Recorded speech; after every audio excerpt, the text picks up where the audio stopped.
Boundaries exist only in the mind. In the town of Amboise, nestled by the Loire River, I came face to face with a historical genius.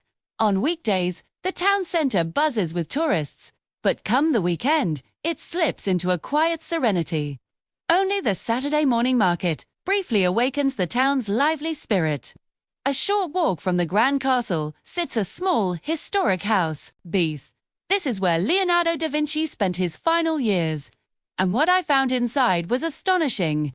More than his famous paintings, it was his intricate models of inventions that truly captivated me.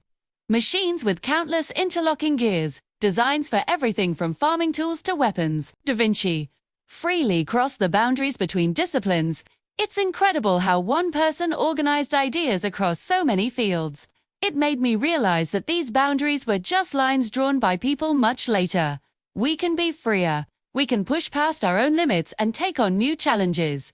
I can do it. Tomorrow, I will take that first step.